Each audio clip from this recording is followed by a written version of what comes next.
Hello नमस्कार। तो कैसे हैं आप सभी। स्वागत है आप सभी का आपके अपने यूट्यूब चैनल एकेडमी उत्थान में। और मैं हूं श्रेया राज, जो आपको कराती हूं आपके बोर्ड एग्जाम से लेकर कंपटीशन एग्जाम तक की तैयारी। तो आप भी जुड़ जाइए मेरे साथ। अगर नए हैं तो चैनल को सब्सक्राइब जरूर कर दीजिएगा, लाइक कर दीजिएगा अगर वीडियो अच्छा लगे तो।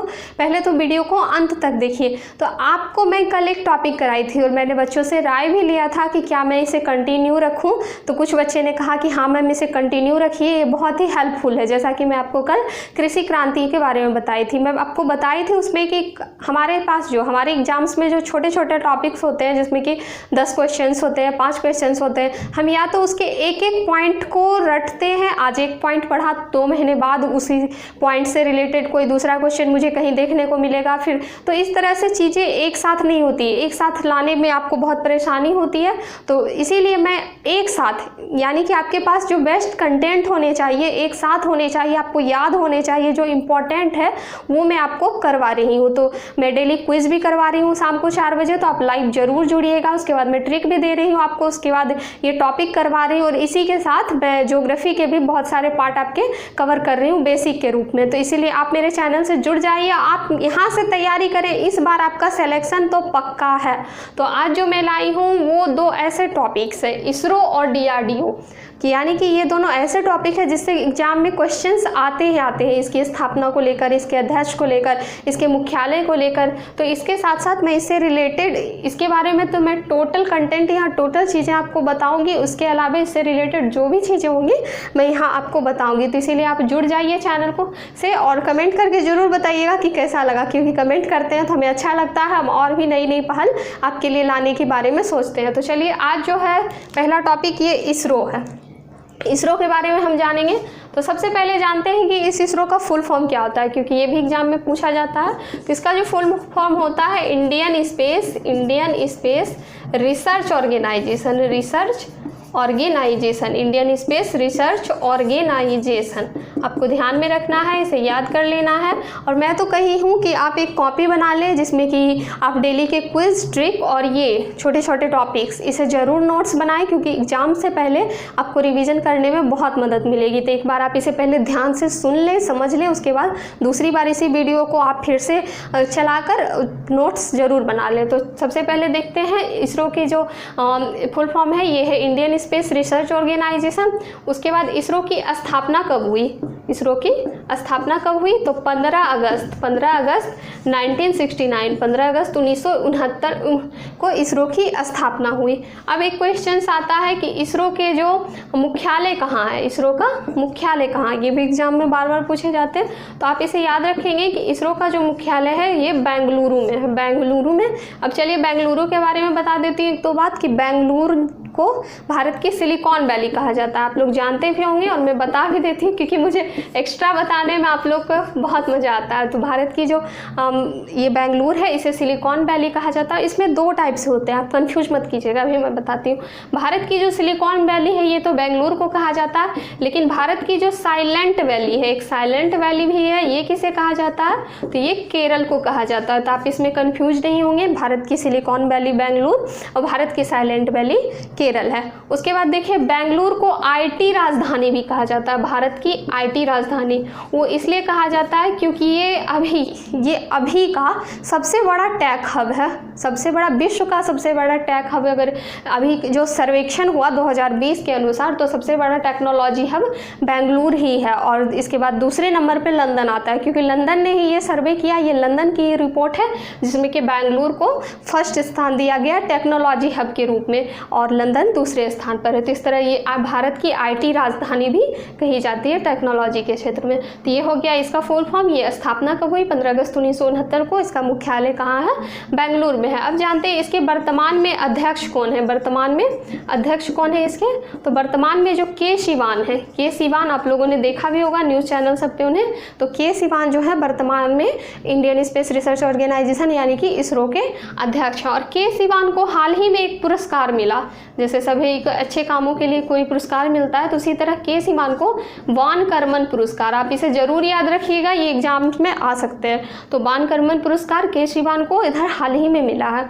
अब है कि ये जो इंडियन स्पेस रिसर्च ऑर्गेनाइजेशन है, इसके जनक कौन है या इसके स्थापना किसने की? तो आप याद रखेंगे कि विक्रम साराभाई, विक्रम साराभाई, जिन्हें कि अंतरिक्ष विज्ञान का जनक कहा जाता है। मैं आपको पहले भी बता दी हूँ, आज भी बताती हूँ, विक्रम साराभाई को अंतरिक्ष विज्ञान का जनक कहा जाता है और इन्हें ही इनके स्थापनकर्ता के रूप में जाना जाता है। तो आपको ध्यान रखना है कि अंतरिक्ष विज्ञान के जनक हैं विक्रम साराभाई। उसके बाद विक्रम साराभाई स्पेस सेंटर, विक्रम साराभाई जो स्पेस सेंटर है वो कहाँ है, तो आपको ये भी याद रखना है, ये तिरुवनंतपुरम यानी केरल में है। तिरुवनंतपुरम केरल में, तिरुवनंतपुरम केरल में विक्रम साराभाई अंतरिक्ष केंद्र है, इसके जनक के रूप में जाने जाते हैं, स्थापनकर्ता के रूप में।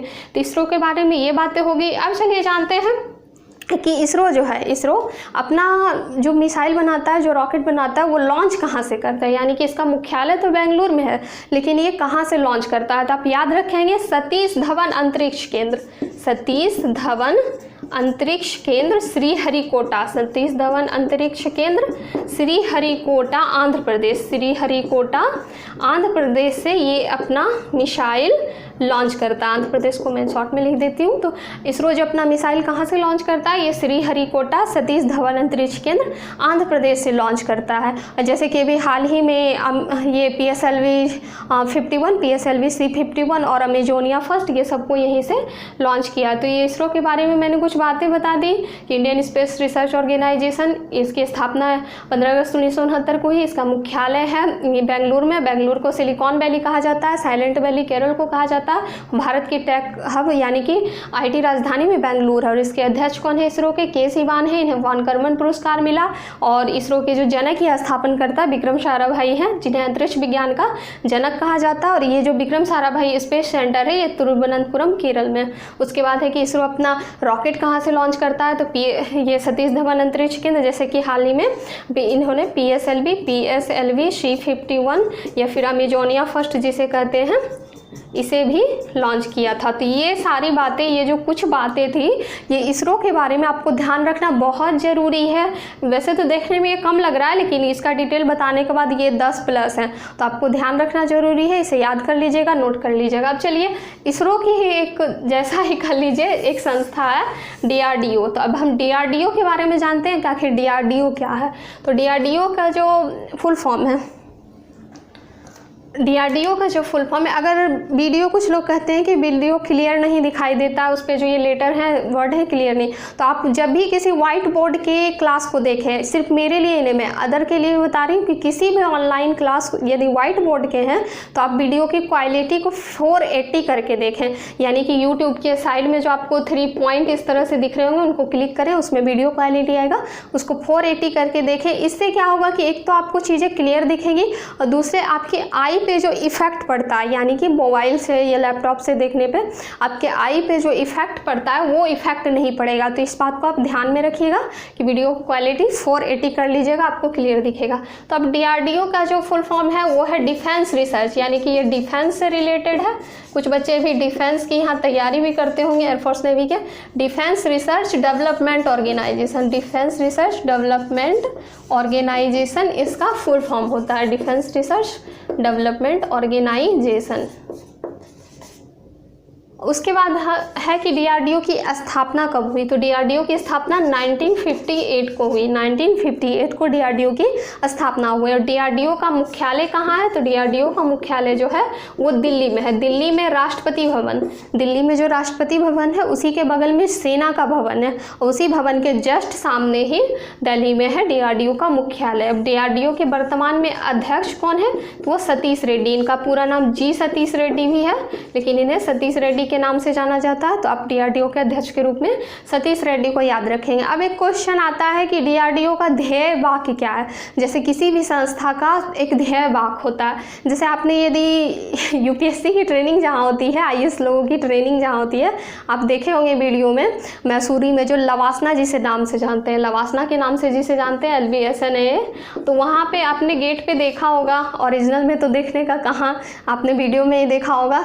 तो उस लवासना में आगे में लिखा है सीलम परम भूषणम, सीलम परम भूषणम यानी कि वो लवासना का ध्येय वाक्य है, IAS का ध्येय वाक्य है। तो इसी तरह से ये जो DRDO है, ये DRDO का जो ध्येय वाक्य है इसे क्या कहते हैं, ये क्वेश्चन आता है एग्जाम में। तो ये है बलश्य मूलम विज्ञानम, बलश्य मूलम विज्ञानम, आप इसे ध्यान में रखेंगे। बलश्य मूलम विज्ञानम जो है ये DRDO का ध्येय वाक्य है। उसके बाद DRDO से एक क्वेश्चन आता है, DRDO से एक क्वेश्चन आता है कि ये इसकी रुद्रम मिसाइल का नाम, रुद्रम मिसाइल है कि इसकी उसका नाम क्या है। तो आपको ये भी याद रखना, ये भी क्वेश्चन आता है। तो इसका नाम है anti radiation missile, anti radiation missile, radiation missile आपको याद रखना। अब हाल ही में एक घटना हुई, यानी कि DRDO द्वारा एक रॉकेट लॉन्च किया गया जिसे कि सिंधु नेत्र कहते हैं। आप हाल का घटना याद रखिएगा, जिसे सिंधु नेत्र कहते हैं, सिंधु नेत्र के नाम से दिया गया। और ये क्या करता है कि ये हिंद महासागर, सिंधु नेत्र हिंद महासागर पे नज़र रखता है, यानी कि हिंद महासागर में जो भी व्यापार हो रहे हैं या फिर जो भी सैन्य गतिविधियां हो रही है। चूँकि आपको पता है कि ये पाकिस्तान और चाइना की हरकतें अच्छी नहीं है, वो हमारे देश के साथ हमेशा कुछ गलत करने के बारे में सोचता रहता है। तो इसीलिए सिंधु नेत्र जो लॉन्च किया गया ये हिंद महासागर पर नज़र रखेगा। पाकिस्तान और चाइना की जो व्यापार है या फिर सैन्य शासन है, जो भी उसका सैन्य गतिविधि है उस पर ध्यान रखेगा। तो आपसे यदि क्वेश्चन पूछा जाएगा कि हाल ही में किसके द्वारा सिंधु नेत्र लॉन्च किया गया, तो DRDO द्वारा, या फिर DRDO ने कौन सा लॉन्च किया है, कौन सा अभियान, कौन सा ये रॉकेट, तो सिंधु नेत्र। अब उसके बाद आपको एक सिंधु से, मैं अब सिंधु यहाँ आ गया तो सिंधु के बारे में कुछ डिटेल बता देती हूँ। ये साइंस से रिलेटेड तो नहीं है, और भी अदर चीज़ों से रिलेटेड है, ज्योग्राफी से।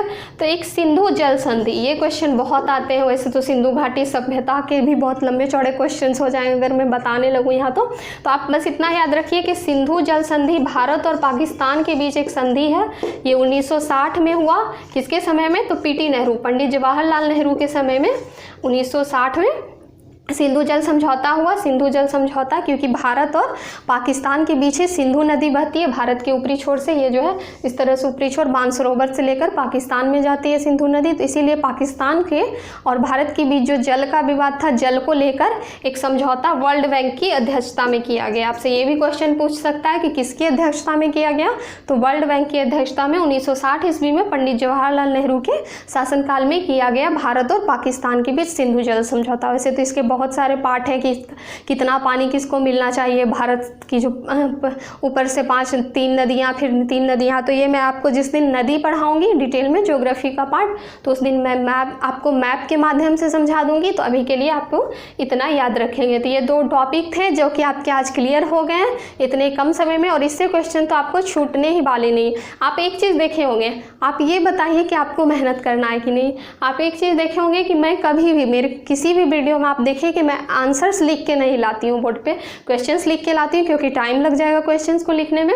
तो मैं आपको क्वेश्चंस लिख के लाती हूँ, सिर्फ आंसर नहीं लिखती। क्यों? क्योंकि मैं आपको सिखाती हूँ कि देखिए जब मैं आपके लिए इतनी मेहनत कर सकती हूँ तो आप अपने लिए कितनी मेहनत कर सकते हैं। तो आपको ये क्लास ना सिर्फ सिलेक्शन दिलाएगा बल्कि आपको मेहनत करने भी सिखाएगा। तो इसीलिए इस क्लास से जुड़े रहिए। अगर अच्छा लगा हो तो लाइक ज़रूर कीजिएगा, अपने दोस्तों को भी बुला लीजिए, अधिक से अधिक शेयर कीजिए क्योंकि ऐसे क्लास को हर किसी को ज़रूरत होती है। तो चलिए आज के लिए तो इतना है, कल फिर मैं एक नया टॉपिक लेकर आऊँगी और आपके सारे कन्फ्यूजन क्लियर कर दूँगी। तो चलिए अभी घर पे रहिएगा, सुरक्षित रहिएगा, अपने और अपने परिवार का भी ख्याल रखिएगा। तो चलिए जय हिंद।